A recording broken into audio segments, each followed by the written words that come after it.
මම ඉගෙන ගත්ත ඉස්කෝලේ ඒක ප්‍රින්සිපල් කෙනෙක් තමයි මට ඒක කිව්වේ. නූගතුන් කියලා. එතකොට ඉස්කෝලේට අපි ඕන තරම් දේවල් කරලා තියෙනවා. සෑහෙන දේවල් අපි කරලා තියෙනවා. උදව් කරලා තියෙනවා හම්බ කරපු සල්ලි වලින් ලෝභ නැතුව ඉස්කෝලේට උදව් කරපු මිනිස්සු අපි. හැබැයි දවසක මේ මිනිස්සු පිළිගන්න කැමති වුණේ නැහැ. අපි මේ විශ්යෙන් උගත් කියලා එයාට ඒක තේරුන්නේ නැහැ. එතකොට එයා කොච්චර උගත් වුණත් මට වැඩක්ද? නෑනේ. එතකොට එයාගේ උගත්කමින් වැඩක්ද? නෑනේ. අපි මිනිස්සෙකුට වචනයක් කියන්නේ මොකක් හරි හේතුවක් තිබුණොත් විතරයි. නැත්නම් අපි නිකන් මිනිස්සුන්ට වචන කියන්නේ නැහැ. උගත්කම කියන්නේ එහෙම එකක්. ඒක ඒ වෙලේ මම හිතුවා. ඒච්චර අධ්‍යාපනයේ පරිපාලනයේ උසස්ම මට්ටමක ඉන්න කෙනෙකුට රූපලාවන්‍ය ශිල්පියෙකුට ඒ වගේ එකක් කියන්න පුළුවන් නම් අනිවාර්යෙන් අනිත් මිනිසුන්ට කියන එක ගැන අහන්න දෙයක් නැහැ නේ පුතේ. අධ්‍යාපනය කියන්නේ මේ බැරි එකාට උගන්වගෙන යන දේ. අධ්‍යාපනයේ ඉන්න මිනිසුන්ට එහෙම කියන්න හිතෙනවා නා රූපලාවන්‍ය ශිල්පියෙකුට අනිවාර්යෙන් අනිත් මිනිසුන් තෝක කියනවම තමයි. අපි එක්ස්පීරියන්ස් කරලා තියෙනවා 30ක් මේකේ පොල් ගෑවේ නැහනේ. ඒ හින්දා යන්න හොඳ ගමනක් හොඳට ඉගෙනගෙන යන්න.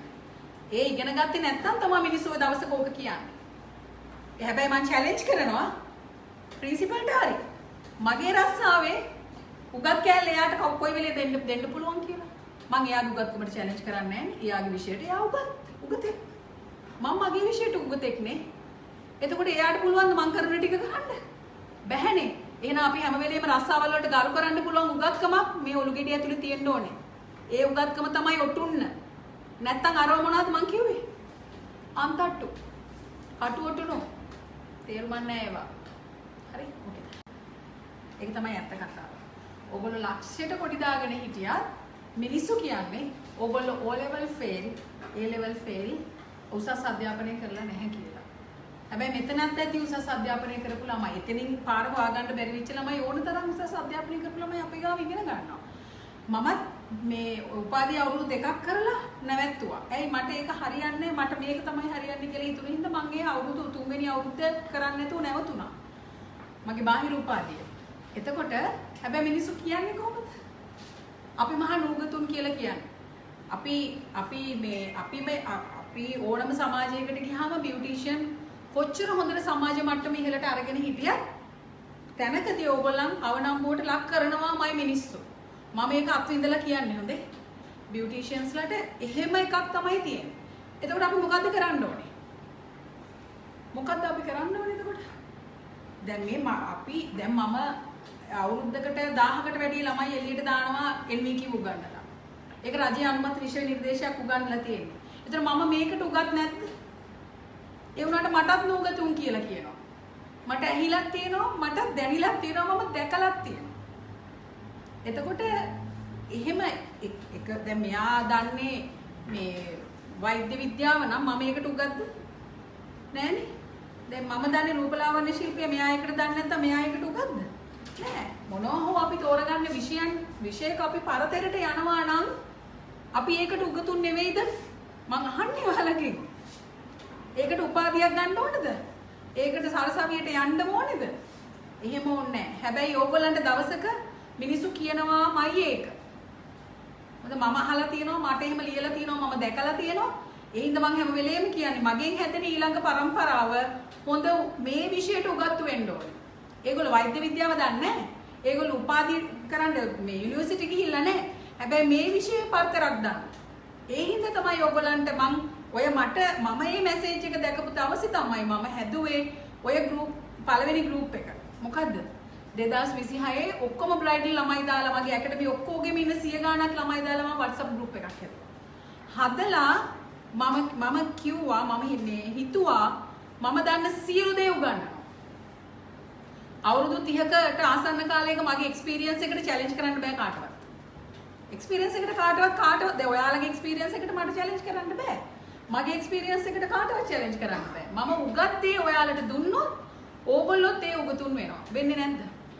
වෙනවනේ. ඒ නිසා තමයි හැමදාම උදේ පාන්දර 4යි 6යි අතර ඕගොල්ලන්ට මොකක්ද දෙන්නේ? ඒකට අදාළ වීඩියෝ එකක් එනවා මොනවා හරි කරුණු ටිකක් උගන්වන්න පුළුවන්. ඒ කියන්නේ පුළුවන් තරම් ඔයාලගේ දැනුම වැඩි කරගන්න. කතා කළොත් සබ්ජෙක්ට් එක ගැන පරතරට කතා කරන්න ඉගෙන ගන්න. ඒකෙන් විතරයි ඔයාට අර මිනිස්සු ඇඟිලි දික් කරන කෑල්ල අපේ ඒක සාපයක්. ඒක පාපයක්. අපි කොච්චර හොඳට උගතුන් කියලා සම්මත මේ සමාජයේ තියෙන රස්සාවල් වල ඉන්න මිනිස්සුන්ට වඩා ලක්ෂයට කොටි දාගෙන හිටියා. අපි හොඳම මට්ටමට අපේ ජීවිතේ බොහොම සාධාරණ විදියට හොඳ මට්ටමට අපේ සමාජ මට්ටම හොඳට තියාගෙන ගෙවල් දොරවල් හදාගෙන හොඳ මට්ටමකට ජීවත් වුණා. මං අර කිව්වා හම්වඩු අපිට ගහනවාමයි මතක තියාගන්න. ඒක කඩා ගන්න තියෙන එකම තැන මොකද්ද? level 4 කරලා නවතින්න එපා. කොහෙද යන්න ඕනේ? 5 කරන්න ගිහිල්ලා 6 කරන්න 7 කියන්නේ ඩිග්‍රී එක. ඒකත් කරලා City and Guilds වගේ UK qualifications උත් කරන්න දැන් අපි ඒව කරලා තියෙන්නේ. ඒ හින්දානේ බය නැතුව වෙලා කතා කරන්නේ අපි. එතකොට ඒ මට්ටමට ගියාම ඔයගලන්ට ඇඟිල්ල දික් කරනව අඩුයි. හැබැයි එක දෙයක් මතක තියාගන්න. ඔය අපිට නූගතුන් කියන මිනිස්සු දාගෙන ඉන්නේ මොකද්ද? උගත් කියලා. අන්තට්ටුවක් ඒක ඔටුන්නක් නෙවෙයි. ඒක අන්තට්ටුවක් නේ. ඔටුන්නක්ද? එහෙනම් ඔයා අර මං කිව්ව විදියට 4 කරලා 5 කරලා 6 කරලා මේ City and Guilds වගේ qualifications කරාට පස්සේ ඒවත් level 1 level 2 තියෙනවා. ඒවත් කරාට පස්සේ කවදාවත් දාගන්න එපා ඔලු ගෙඩියට මොකද්ද? කටුවටුන්නක් දාගන්න එපා ඒකට. ඒක දාගන්න ඕනේ ඔටුන්නක්. බොහොම නිහතමානී ඔටුන්නක් දාගන්න ඕනේ. ඇයි දන්නවද මං එහෙම කියන්නේ? මේ අපේ ශාස්ත්‍රයේ 4 ගත්තට පස්සේ 5 ගත්තාම එනවා අං. මේ මම දැකලා තියෙනවා. 6 ගත්තාම තව අං එනවා. 7 ගත්තොත් 8. City and Guilds levels ටික කරාමත් අං එනවා. එහෙම ඉන්න බෑ අපි හැමෝම මිනිස්සු එක එක්කෙනා එක එක මට්ටම් වලින් ඉගෙනගෙන තියෙන්නේ. ඒ විදිහට මිනිස්සුත් එක්ක ජීවත් වෙන්න බැරි මිනිස්සෙක් බියුටිෂියන් කෙනෙක් නෙවෙයි. ඒක මං කියන්නේ උගතුන් කියලා අහගන්නත් උගතුන් වගේ හැසිරෙන්න ඕනේ. අපි ආචාර උපාධියක් කරත් වැඩක් නැහැ. ওই විදිහට රටේ ලෝකේ ඉන්න මිනිස්සුන්ට කතන්දර කී එක එක රස්සාවල් බලු කර යනවා නම් ඒ මනුස්සයාගේ ඇති උගත්කමක් තියෙනවද? නැහැනේ.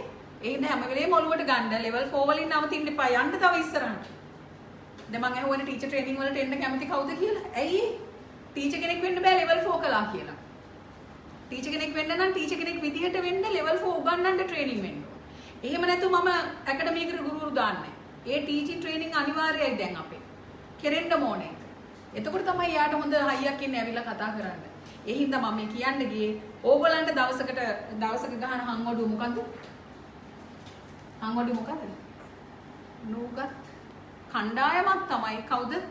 බියුටිෂියන්ස්ලා කියන්නේ කියලා ගහන හංවඩුව නවත්ත ගන්න නම් මොකද්ද කරන්න ඕනේ? හොඳට ඉගෙන ගන්න. ක්වොලිෆයිඩ් වෙන්න, දැනුම හොයාගෙන යන්න. ඔයා බියුටිෂියන් කෙනෙක් වුණත් ජනාධිපතිත් වෙනවනේ ඔයාට කියලා කොණ්ඩේ කපා ගන්න නැද්ද? දවස දැන් ජනාධිපතිගේ කොණ්ඩේ කපන්න ජනාධිපතිට පුළුවන්ද? බාබර් සාප්පුවකට හරි සෙලොන් එකකට හරි යන්න එපා. දොස්තරට ඉංජිනේරුවට පුළුවන්ද?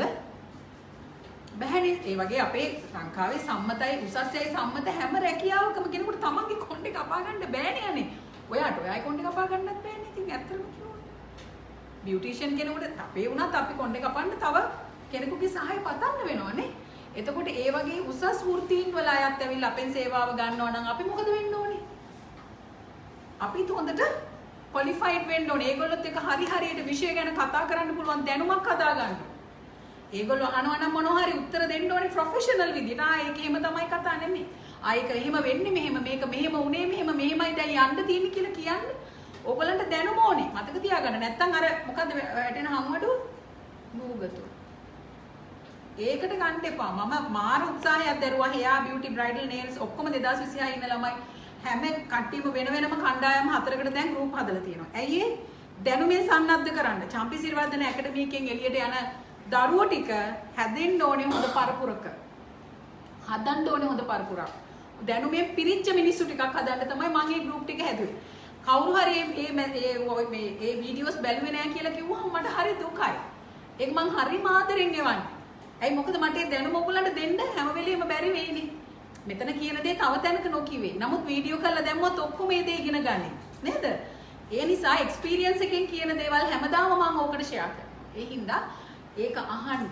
දවසක නූගතුන් වෙන්න එපා. බියුටිෂියන් කෙනෙක් වුණාට මාර ක්වොලිෆයිඩ් කියන කතාව අහන්න හයියක් තියෙන කොන්දක් තියෙන කෙනෙක් වෙන්න ඕනේ. එහෙම නැතුව ඉස්සරහට යන්න බෑ. නැත්තම් මේ මිනිස්සු කොණ්ඩෙත් කපාගෙන ෆේෂල් උත් කරගෙන මනමාලිටත් අඳගෙන දවසක අපිට ගහන හම්වඩුව මොකද්ද? නුගත්තනේ උගත් නෑ. එච්චරයි කතාව. මං හිතනවා මම ඔළුවට තේරෙන්නේ නැති මං කිව්ව එක කියලා. right?